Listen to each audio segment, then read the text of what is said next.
नमस्कार, मैं हूं कपिल और आप देख रहे हैं नेक्स्ट 9 न्यूज। उद्धव ठाकरे को चुनाव आयोग की तरफ से बड़ा झटका लगा था और उसके बाद उन्होंने सुप्रीम कोर्ट का रुख किया था। और अब अगर माना जाए तो कहीं ना कहीं उद्धव ठाकरे तमाम तरह की रणनीतियां बनाते हुए नजर आ रहे हैं। इसी को लेकर उन्होंने अपने मातोश्री में बड़ी बैठक की थी और इस बैठक में जो तमाम चीजें सामने आ रही हैं वो हम आपके साथ जो है वो साझा करने वाले हैं।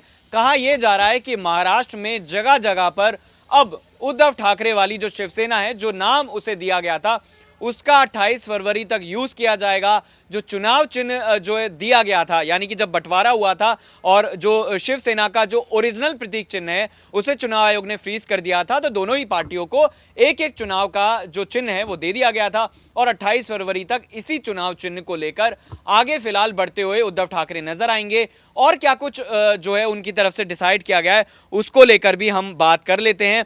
28 फरवरी तक मशाल को बतौर चुनाव चिन्ह के रूप में यूज किया जाएगा और अगर उद्धव ठाकरे की बात करी जाए तो उनकी मौजूदगी में जिलाध्यक्षों और संपर्क प्रमुखों की बैठक आयोजित की गई और यह भी इसमें जानकारी सामने मिली कि नेतृत्व में पार्टी के पतन को रोकने के लिए, पार्टी बंधन को मजबूत करने के लिए राज्य में शिव संपर्क अभियान और शाखा संपर्क अभियान के नाम से तमाम कार्यक्रम चलाए जाएंगे और इसके लिए ठाकरे गुट के नेताओं को महाराष्ट्र के गांव, तालुका और जिला स्तर पर जनसंपर्क करने का आदेश दिया गया है।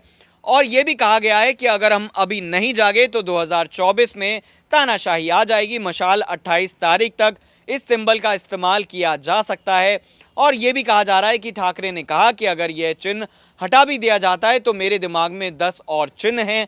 उद्धव ठाकरे राज्य भर में सभाएं करेंगे, नेताओं को राज्य भर में दौरा करने के लिए अनिवार्य किया गया, इस बात के आदेश दिए गए हैं। और यह भी कहा जा रहा है कि अगर नरेंद्र मोदी फिर से देश के प्रधानमंत्री बनते हैं तो देश में उन्माद फैलता हुआ नजर आएगा। तो तमाम चीज़ों को मद्देनजर रखते हुए ये कहा जा सकता है कि उद्धव ठाकरे के दिमाग में कई तरह की के मास्टर प्लान है, वो बड़ी तैयारी कर रहे हैं और इस तैयारी के साथ आगे चुनाव में उतरेंगे। लेकिन बड़ा सवाल यही है कि उद्धव ठाकरे को क्या शरद पवार का समर्थन मिलेगा, क्योंकि बीते दिनों शरद पवार से कहीं ना कहीं दूरी बनाते हुए उद्धव ठाकरे नजर आए। हालांकि उद्धव ठाकरे ने बड़ा बयान दिया था और ये कहा था कि मैंने जो है वो बीजेपी को नहीं छोड़ा है, कांग्रेस की तरफ धकेलने में बीजेपी का हाथ है, गठबंधन बीजेपी नहीं तोड़ा था, मैंने नहीं तोड़ा था। शरद पवार ने बड़ा बयान दिया, उन्होंने कहा कि जिस तरीके से लड़ाई चल रही है मैं इसमें फंसना नहीं चाहता। शरद पवार जानते हैं कि बीजेपी उन पर भी बड़ा जो है वो दांव खेल सकती है, उनके खिलाफ भी सीबीआई और ईडी का बड़ा शिकंजा